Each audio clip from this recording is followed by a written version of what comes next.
We begin the series with a scene of two demons fleeing. They are pursued by Alexia, a female warrior, and her troops through a forest.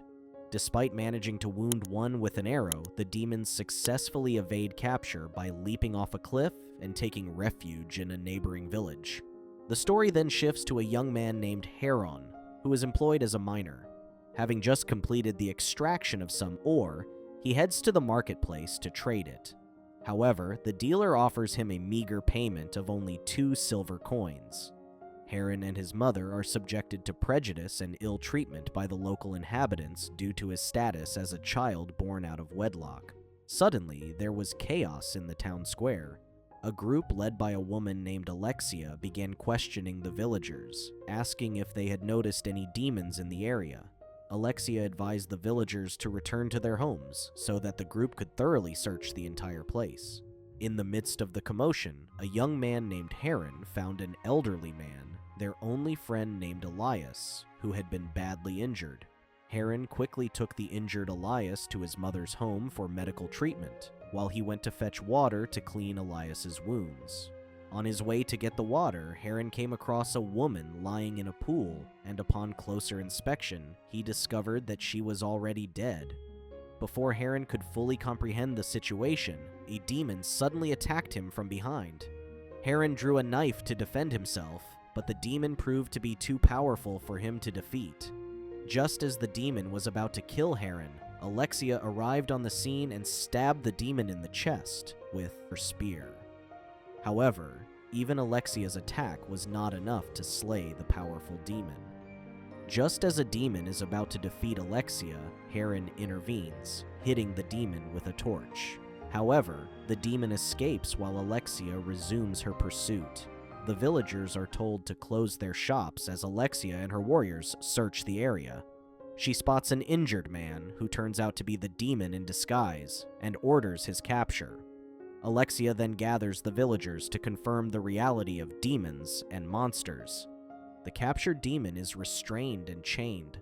Alexia uses a hot iron to reveal its true form, shocking the villagers. The demon demands conversion or death before Alexia beheads it. Another demon flees the scene. Post-incident, Heron and his mother care for an injured man. Heron, shocked by the existence of demons, listens to the man's story about their origin. Thousands of years ago, a great and arduous battle took place between the Titans and the gods. When the gods finally managed to subdue the last of the Titans, it left a curse upon the gods. The sea turned red, and from this crimson sea were born gigantic creatures. These creatures were born with a singular purpose: to destroy the realm of the gods. The gods and these giant creatures engaged in endless conflict, but neither side was able to emerge victorious. Eventually, the god Zeus compromised with some of the giants, and was able to end the war by having the giants betray one another. The god Hermes then gathered all the souls of the defeated giants and trapped them beneath the ocean forever. However, the old man explained that a man later discovered the location where the giants had been trapped. As more people found this place, they began to feed on the giants' bodies, which transformed them into demons. Heron, puzzled, wondered why the gods were never there to help humanity in their times of trouble. The elderly man told him that the gods avoid intervening directly, lest the humans appear weak or useless in comparison. The gods prefer to let humans fend for themselves, only occasionally offering subtle guidance. The next morning, Alexia approached Heron, impressed by his bravery in fighting the demons the previous night. She proposed that he join her warriors, as she was planning to lead them into battle against the demons.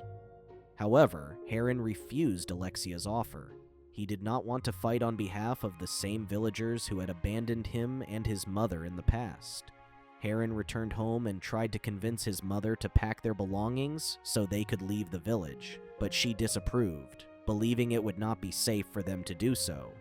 Sensing Heron's hesitation, his mother then tried to reveal to him that he was not a bastard, as he had believed. But before she could say more, some villagers arrived at their home, carrying hot metal tools. They had come to test Heron's mother, suspecting that she might be a demon. Heron was ready to fight the 6 villagers to the death to defend his mother, However, to prevent her son from being harmed further, Heron's mother placed the hot metal on her own hand, proving that she was not a demon, and thereby stopping the confrontation. Filled with regret, Heron wished he had joined Alexia to help stop the demons. The elderly man then told Heron that he sensed a great war coming, and advised Heron to go to the mountaintop, where he would find a powerful ore that could be used to forge an indestructible sword, a weapon that would help Heron defend himself against the demons. Heron ascends a mountain to retrieve an ore. Meanwhile, the god Ares appears before an old man, addressing him as the King of Kings. The old man transforms into his younger self, revealing himself to be Zeus. Zeus believes in non-interference from the gods in human affairs and has faith in Heron's ability to lead humans against the demons. Heron returns with the ore from the mountain, giving it to the old man to forge a potent sword. That night, Heron went to his mother, seeking to understand the meaning behind a strange dream he had, in which she was crowned as a queen. His mother then revealed to him the truth about his origins. Long ago, she had been forced to marry the king of Corinth, a man named Periander.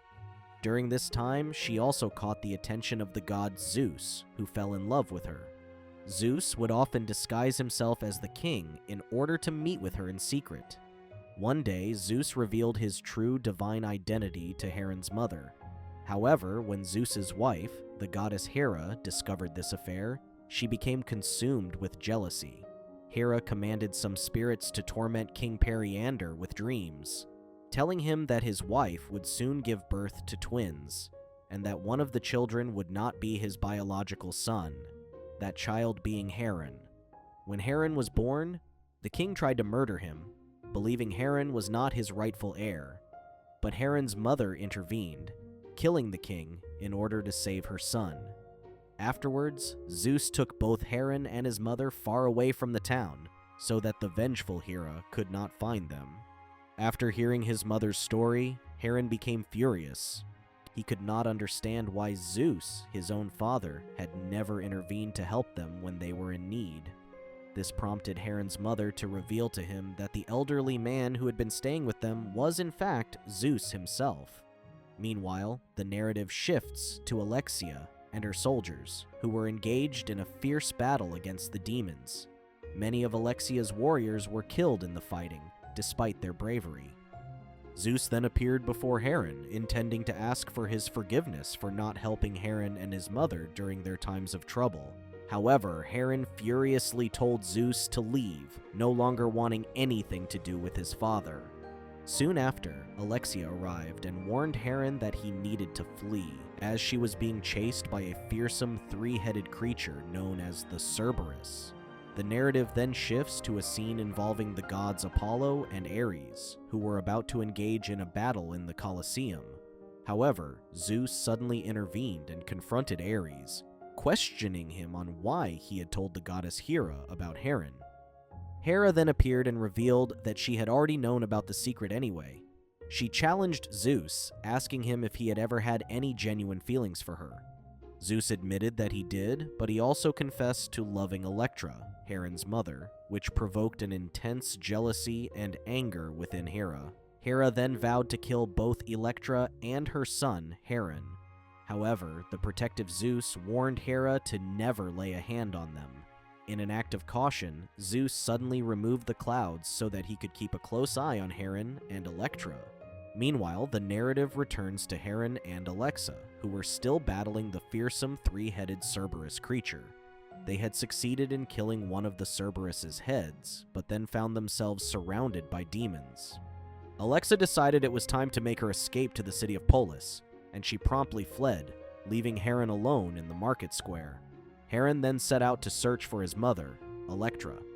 After killing some demons along his way, Heron's actions caught the attention of the Demon King. The Demon King, known as Seraphim, attacked Heron using his magical spear. Witnessing this from above, Zeus whispered instructions to Heron on how to avoid Seraphim's impending attacks. Heron was then able to cause an explosion, allowing him to escape and lose Seraphim's pursuit. Heron ran back to the city of Polis, continuing his search for his mother Electra. Meanwhile, as the other villagers were trying to flee the demon attacks, Seraphim stopped them and threatened them, demanding information about Alexia's whereabouts. When a man provided a clue, Seraphim mercilessly killed him, demonstrating the Demon King's ruthlessness. While the demons were searching for Alexia, Zeus decided to secretly intervene by hiding all traces of her. Noticing this, Hera saw an opportunity to take down both Heron and his mother, Electra. Hera redirected Seraphim and the demons towards Electra's location, and she also turned the other gods against Zeus, ensuring he would not interfere with her plans for Electra and Heron.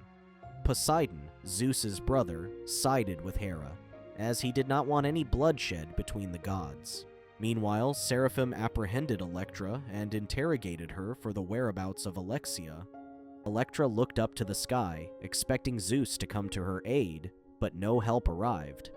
Seeing this, Heron rushed to help his mother, but he was easily overpowered and knocked out by Seraphim, despite his repeated attempts to fight off the demon. Though Heron kept trying, he was no match for Seraphim's strength. Forced to watch, Zeus could do nothing as Seraphim brutally murdered Electra in cold blood. Heron, weeping in pain, was then taken into captivity by the demons. Meanwhile, Alexia continued her escape through the forest, carefully navigating the dangerous path ahead. Along the way, she saw many people who had been killed by the demons. Alexia also spotted the disguised Zeus, weeping over the death of his beloved Electra. Zeus then informed Alexia Heron had been captured by the demons. Electra's spirit was then taken to the underworld, where Hermes showed her the gate that separates the dead from the living. Hermes instructed the spirits to care for Electra's soul. Before leaving the underworld, Electra asked Hermes to allow her one final opportunity to see her son, Heron. Her request was granted, and Electra was able to appear to Heron in his dreams. In this vision, Electra tells Heron that there is happiness and peace after death, and she advised him to stay strong in facing the challenges that lay ahead. Later, Hera met with Seraphim and forced him to bow before her. Hera then showed Seraphim a vision of his past. When he was still a baby, his father was killed, and his uncle Periander took over the throne. Periander then tried to kill Seraphim by throwing him from a high building, but Seraphim was rescued by a palace maid who promised to protect him. The maid ran away with the young Seraphim into the forest, where she cared for him, even with the help of a bear. However, Periander and his men were able to locate them, and they killed the servant who had been protecting Seraphim. Seraphim was able to escape to the sea, where the remains of giants were kept. After feeding on the flesh of these giants, Seraphim was transformed into a demon, marking the beginning of the new era of demons. Back in the present, Hela tries to manipulate Seraphim into believing that Zeus is responsible for all of this. She blames Zeus for the death of Seraphim's mother, and advises Seraphim to focus all of his efforts on seeking revenge by killing Zeus. Meanwhile, Heron has already been enslaved and is being transported to a gallery where he will be sold. We learn that Alexa is still alive, and she is reunited with her old friend Chiron, who is the leader of a village. Alexia visits Chiron because she wants his counsel regarding a special map in her possession. Chiron informs Alexa that the map is a star map that leads to the location where the giants were buried. Suddenly, Seraphim appears and is about to kill them all. However, Chiron decides to hand over Alexa to Seraphim without a fight, in exchange for the safety of his people. Subsequently, Hera reveals to Seraphim the location of a mighty sword, forged by Zeus for Heron, capable of slicing through mountains. She orders him to use this sword to eliminate Heron. The narrative then shifts to Heron, who has been captured and held on a slave ship. However, he manages to conspire with the other captives, overthrowing the slave masters and seizing control of the ship. Upon learning from Hermes that Hela is collaborating with Seraphim, Zeus becomes enraged. When Seraphim appears on the slave ship attempting to assassinate Heron, Zeus intervenes, using his lightning bolt powers to thwart him. which results in the destruction of the ship. Hera is incensed at Seraphim's audacity to attack a god, but this doesn't deter her plans. She instructs Seraphim to locate a potent artifact known as the Cauldron of Darkness, which can be used to kill Zeus. Zeus instructs Alexia to guide the other captives to Militano for a redemptive mission under the sea to destroy the remnants of the giants, thereby ending the demon era. Heron seeks to avenge his mother by killing Seraphim, but Zeus has other plans and sends him to Olympus via a large bird. The gods, however, are displeased with Heron's presence. When Seraphim arrives, he is met with a mix of responses. Some welcome him, while others hurl numerous insults at him, calling him a bastard. Hera is aware of the situation, but Zeus really wants to end his ongoing conflict with her. He apologizes to Hera and takes the blame upon himself. Hera agrees to forgive Zeus, but only if he kills Heron. However, Zeus cannot bring himself to agree to this, causing the war between the gods to intensify. To prepare Heron for the threats from Hera, Zeus begins to give him intensive training in the Colosseum. Heron must defeat a robot soldier without relying on his anger, but he is repeatedly defeated as he cannot let go of his anger. It becomes clear that Heron's anger stems from his belief that Zeus did nothing to prevent Electra's death. Zeus sincerely admits to Heron that he was powerless at times. When Heron brings up his desire for revenge against Seraphim for killing his mother, Zeus suddenly reveals to him that Seraphim is actually Heron's half-brother. After a challenging day, Heron manages to control his anger, enabling him to defeat a robot. Hermes later informs Heron that Wyrus wishes to meet him. Upon meeting, the gods caution Heron about his significant role in upcoming events, and show him a vision of Alexia and other prisoners in danger. Heron wishes to help them, but Zeus advises against it due to his lack of training. Zeus later meets Seraphim, revealing Hera's deception and showing him past instances where he saved him. Zeus gives Seraphim a coin, which helps him find and exact revenge on his uncle who tried to harm him as an infant. Meanwhile, Alexia and the other prisoners are accompanied by Chiron, who helps them locate the place where they can find the remains of the giants. Their goal is to burn down these remains in order to finally end the era of the giants for good. Chiron advises them to be extremely careful and to keep moving forward without looking back, as doing so will result in their deaths. However, Alexia tells Chiron to head back to his village, as they cannot risk his life as well. As Alexia and the remaining group silently make their way towards the gates, they encounter many restless souls in the illusion face. These souls begin to manipulate the minds of the group. Some of them are unable to resist and are killed as a result. But Alexia and the survivors are able to make it to the other side safely. Heron later arrives to assist Alexia and the others. He questions Alexia to confirm that she has the map they need to locate their destination. Alexia, Heron, and the entire group embark on a long journey, walking for many miles before finally reaching their intended location. However, when they arrive, they are dismayed to find that the remains of the giants they were seeking are no longer there. Suddenly, Seraphim appears with his demon armies. It becomes clear that Seraphim was the one who took the giants' remains. He tries to convince to join him in his evil schemes to destroy the realm of the gods, since the gods are the root cause of all the ongoing chaos. When Chiron rejects Seraphim's offer, unwilling to harm his own father, a fight erupts between the two groups. Alexia and the others are able to escape the demon army by fleeing on the back of a giant bird, which carries them away to safety. Following Hela's guidance, Seraphim retrieves the artifact known as the Cauldron. Despite an attack from its guardian, Seraphim injures it with Zeus's powerful sword and escapes unscathed. Hera then uses the Cauldron's power to resurrect the giants. Later, a figure appearing to be Hermes approaches Zeus, but it's actually Hera in disguise, who stabs Zeus in the throat. As the giants march towards Olympus, Hera promises them control over the seas if they can kill Zeus.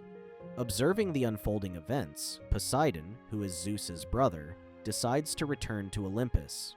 In the meantime, Zeus manages to heal his injuries using his powers of lightning. Poseidon then joins Zeus in the battle, even though it means risking the sea to the giants. He suggests to Zeus that the most straightforward way to end the war would be to reclaim the cauldron from Hera, as she uses it to control the giants. With this in mind, Zeus decides to engage Hera in combat. The plan is to use the distraction caused by their fight to take the cauldron away from her.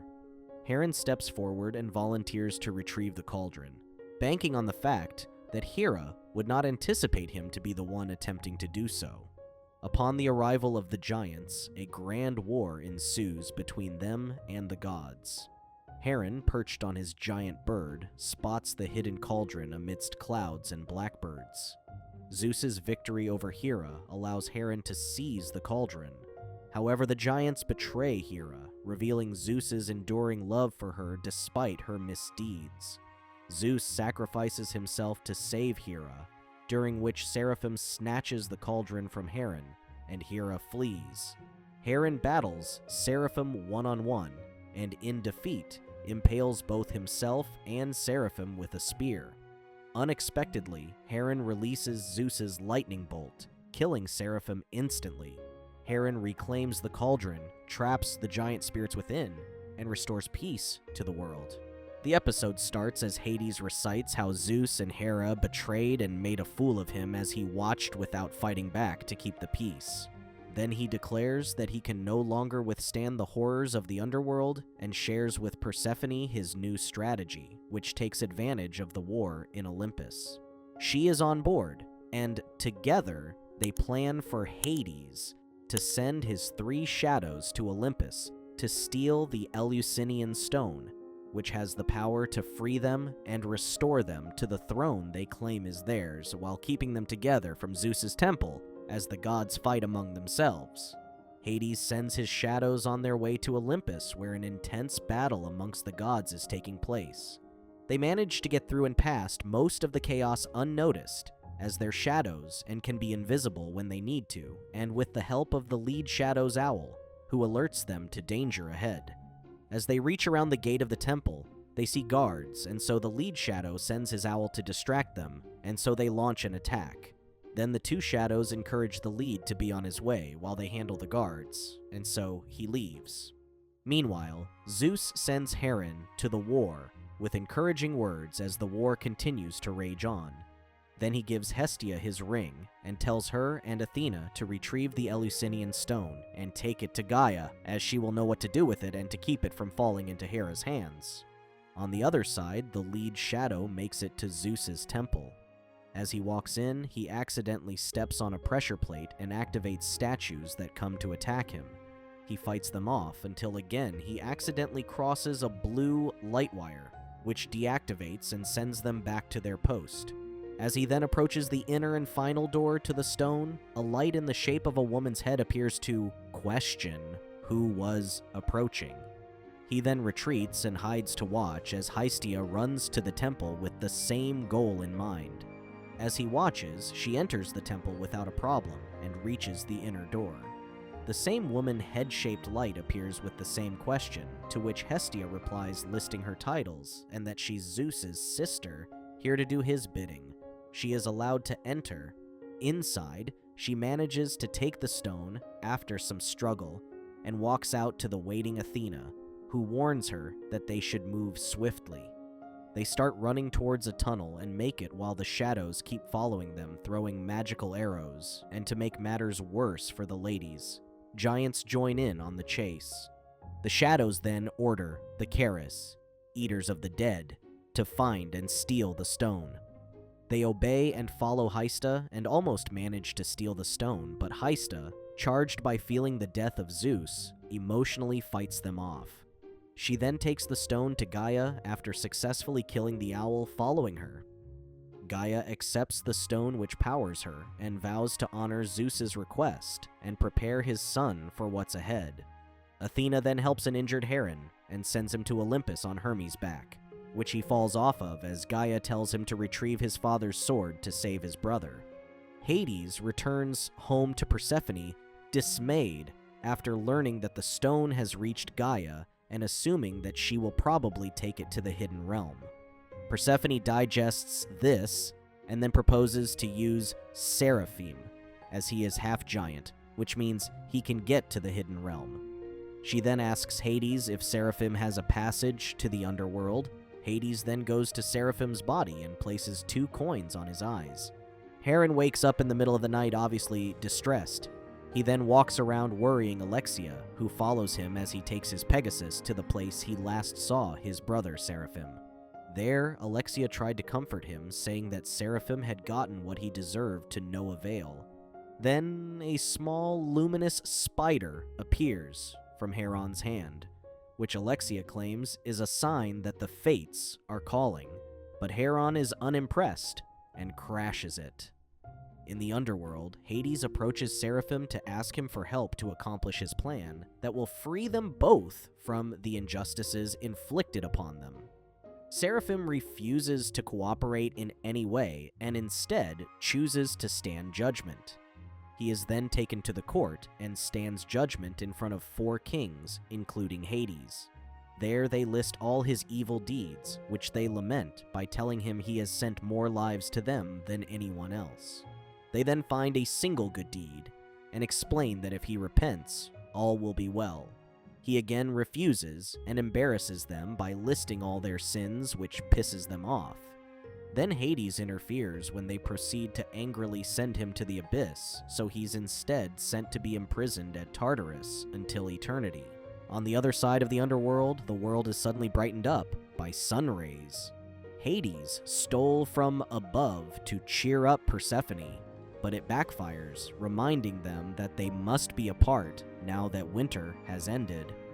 Persephone then advises him that a gentler approach might work better to convince Seraphim. Then she grows a tree for Hades in the shape of herself and Hades as her departing gesture, and they vow to find a way to be together.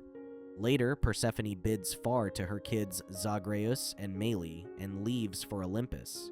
Hades then finds Seraphim bound and tortured.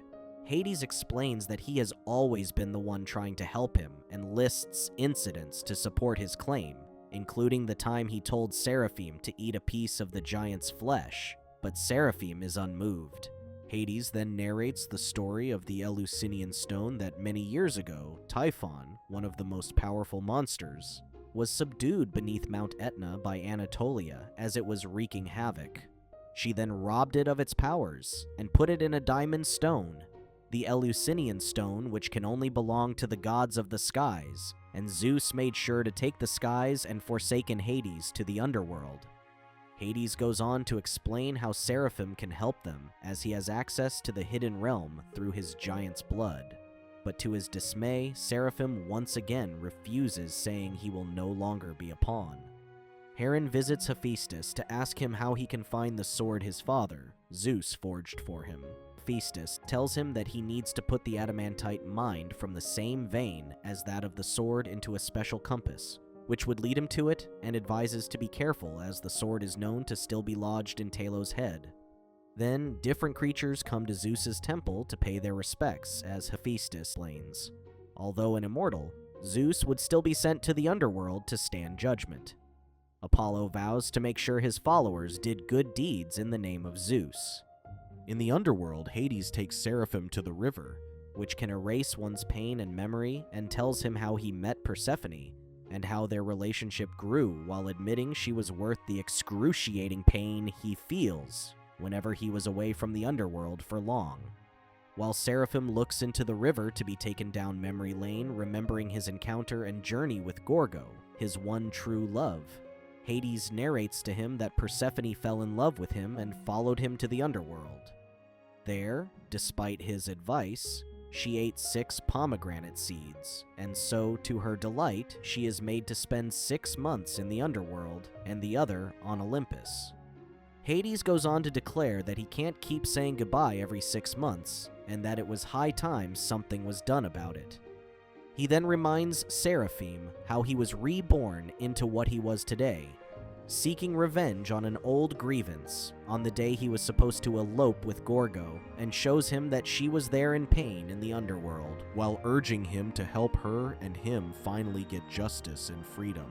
Seraphim finally agrees, but on the condition that Hades promises to have Gorgo drink from Lethe River so that she can forget about him and all the pain he caused her.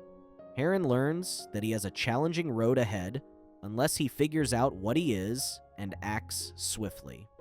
Seraphim and Hades prepare for their mission, and Hades gives him a potion that changes his demonic appearance so he can travel to Olympus unnoticed.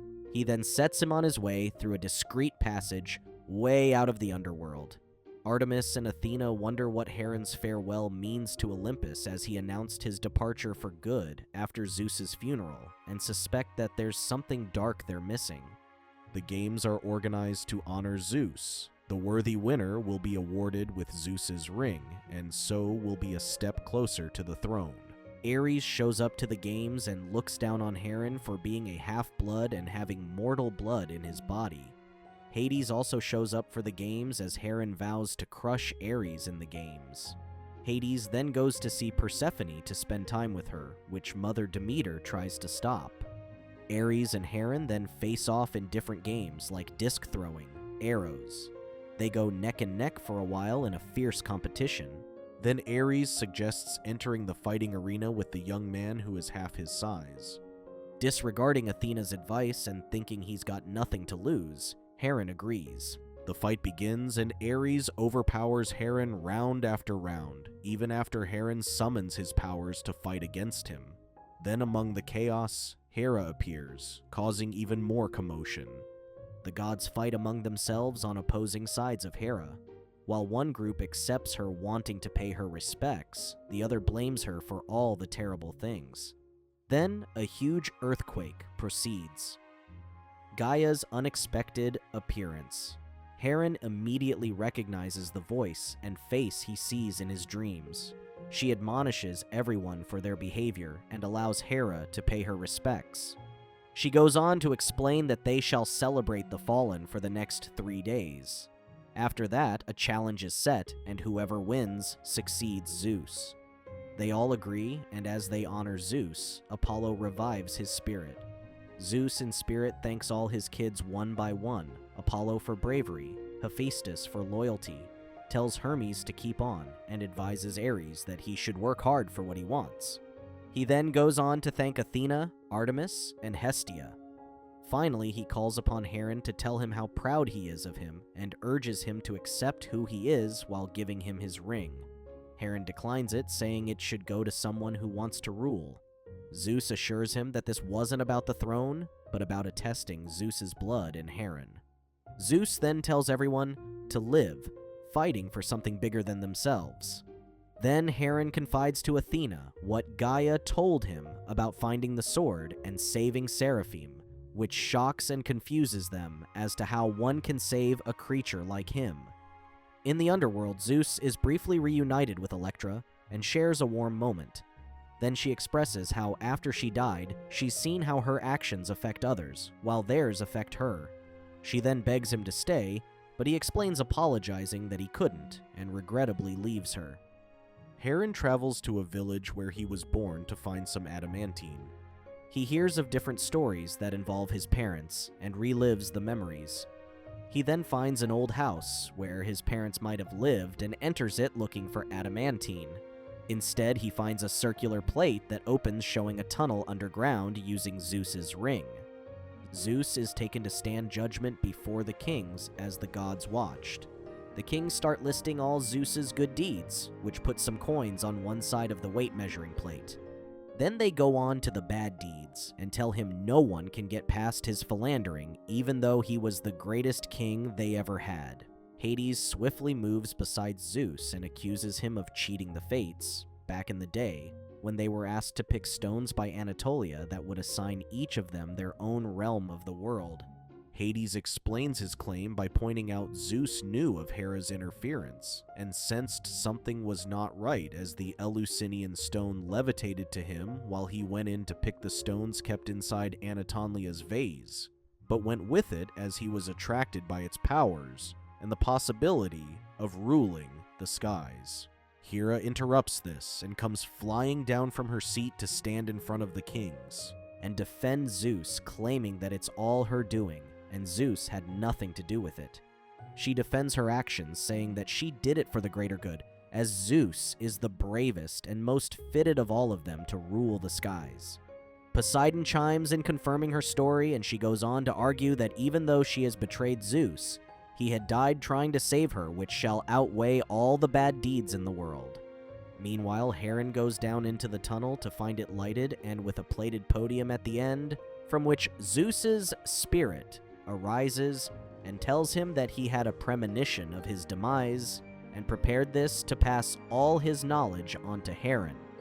He then goes on to describe that when the time comes for imprisoned evil monsters to return, only the prophesied demigod can save them all, and adds that he believes that Heron is the one that was prophesied about. Heron runs back out, declaring to Alexis and his helpers that needs to go to the mountain to find the adamantite. Back at Zeus's trial, Hades torments Hera, telling her Zeus never loved her and how he just came from seeing Electra. He then accuses Zeus of leaving Seraphim to be attacked and turned into what he is, while he could have saved him and reunited him with his mother, Electra, because he hated his father and wanted her all for himself. Zeus admits this, which leads the measuring weights to tilt in favor of the bad deeds. The kings regrettably ask Zeus if she repents, to which he answers positively, and the kings rule, stating that his fate lies with those above ground, and if they do good deeds in his name, his station might improve, but for now he shall reside in Tartarus. Hades takes him there, imprisoned him, and tells him that he brought this on himself. Up on Olympus, Heron, Alexis, and the rest continue their journey and find many dead people. They learn that since Zeus's death, the Keres have strayed out of line and started killing and feasting on the living. They're disturbed by this, but they continue on their way. Hades and Seraphim communicate telepathically as Seraphim travels to Olympus in his new disguise. However, Seraphim makes an unplanned stop and passes through a forest to confront a giant whom he found out sits in the forest and asks riddles of passengers that pass through, just to kill anyone who fails to answer. And even though Gorgo volunteered and answered his riddle correctly to save a man that failed to, he went back on his word and killed her, condemning her to the underworld. They get into a fight. Seraphim changes to his demon self and kills the giant. He wraps a cloth around his wounds and continues to Olympus, vowing to Gorgo that her suffering will be over soon. Heron and Alexia make it to the mountaintop, but fail to find any adamantite, but instead find Keres feasting on the living. Then a fierce fight ensues, and Heron summons lightning to kill all of the Keres, but one whom he warns to tell his kind never come near the living, or they would face his wrath, and he will kill each and every one of them. The people of the area, whom Heron once lived amongst, come to thank him for liberating them. He tells them he didn't do it for them, and to remember how they treated his mother Electra and him while they lived amongst them.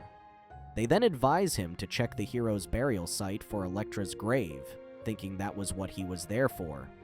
On the other side, Seraphim succumbs to his injuries and falls from his horse, and Hades senses this, and sends his owl to find him just as Demeter comes to see him to blackmail him. She boasts that she knows of his plan to steal the Eleusinian stone, even though he told everyone he was a neutral. She offers her silence over the matter, but in exchange she demands to rule as a triumvirate with him and Persephone. Meanwhile, on Olympus, Heron and Alexia see Seraphim in human form passed out injured. Heron summons lightning to heal him, and they help him up and continue on their way to Electra's grave. Seraphim follows Heron, planning to attack him, but withdraws when he overhears Heron pray to Electra about complying with Gaia's advice, and wanting to help Seraphim while holding two stones with colors corresponding to his and Seraphim's eye color. Seraphim tells Heron and the group that his name was Icterus, got injured fighting with the treebender, and that he came to pay his respects to a dear friend by the name of Gorgo. Heron then realizes that the adamantite on Electra's grave might be the same as the sword, and takes a piece to enter into the compass, which lights up with directions. Heron admits to Alexia that when he summons the lightning, he understands why Seraphim doesn't want to undo what's been done to him. Then Iris, a messenger goddess, brings Heron an instruction to Gaia challenge.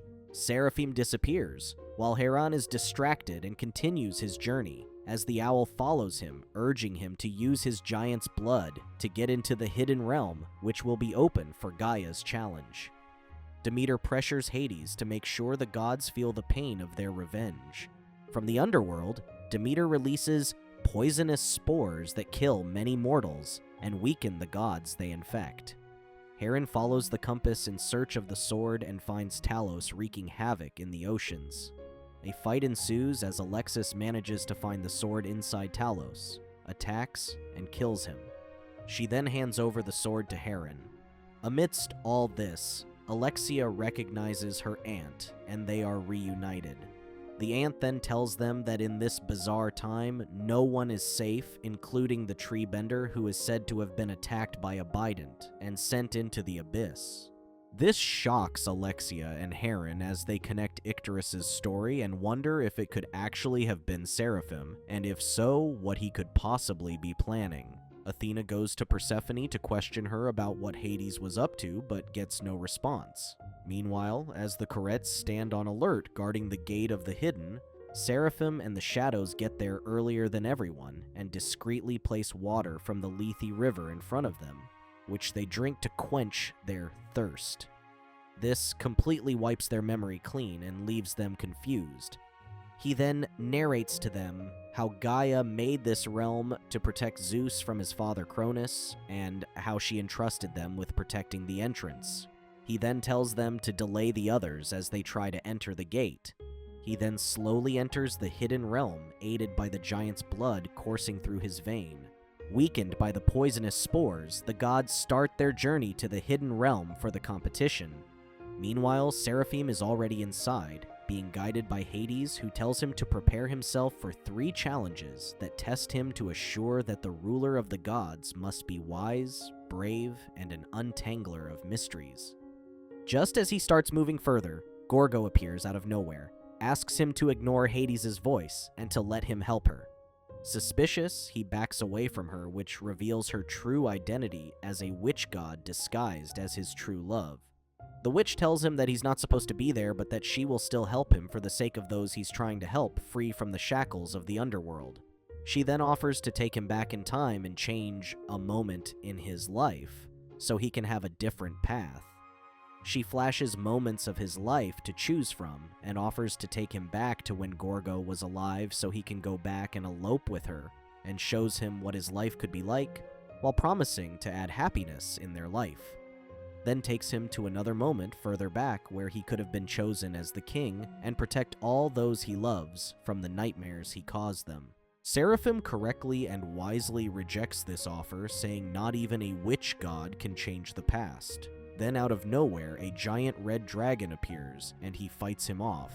Outside, Heron and Alexia reach the gate of the realm. Heron approaches the Corettes and tells him who he is, and shows them his ring.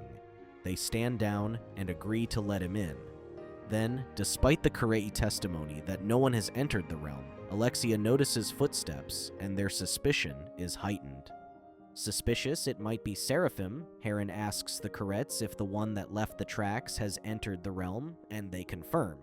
Inside, Seraphim encounters a sphinx that taunts him, saying that he's not brave enough as he always vexed what opposed him and dares him to open a box containing his worst fears. Seraphim laughs in her face, saying that he no longer has any fears for anyone or anything, and opens the box, at which point she allows him to pass into the labyrinth. Inside the labyrinth, the Sphinx tells him that she knows he lied, and that he's still afraid of letting down the people he loves. Outside the realm, the Corettes tell Heron that he must prove himself to enter, and that only giants and Zeus are allowed to enter freely, and so he should know how to. Heron then uses his ring to open the realm and enter as Hades watches from the underworld. Hades then updates Seraphim of Heron's entrance, and that the rest are on their way, while declaring he will be there shortly. Athena and the rest figure out what's going on with the poison spores and that Demeter is responsible. And so they go to Persephone, demanding to know where her mother is. Heron enters the realm and faces the Sphinx, who torments him by counting the numerous lives he could have saved, including Electra's and Zeus's, and the war in Olympus he could have avoided had he killed Seraphim when he had the chance. She then tells him that he lacks something different than bravery and lets him pass. He then passes through the labyrinth into the center of the realm, where an eagle carries the Eleusinian stone. Gaia appears and tells him that she wants to teach all the gods forgiveness, and that if he could forgive himself in time, he can be the one that's prophesied about, or it will be Seraphim. The brothers face each other in a fight, and as they do, the eagle flies out and crashes outside the realm, prompting all the competitors towards it. Athena and Artemis bring the imprisoned Persephone, while Hades and Demeter bring the underworld army to the battle. After an incredibly fierce battle for the stone, Hades kills Heron, who was preaching of forgiveness, but also condemning Hades back to the underworld to restore order. The furious Gaia rises and summons the evil monster Typhon, while declaring the reign of the Olympians as it's time for the Titans' return. The end. Thank you for watching. Check out these other videos and make sure to subscribe and tap the bell to be notified about our latest videos. See you next time.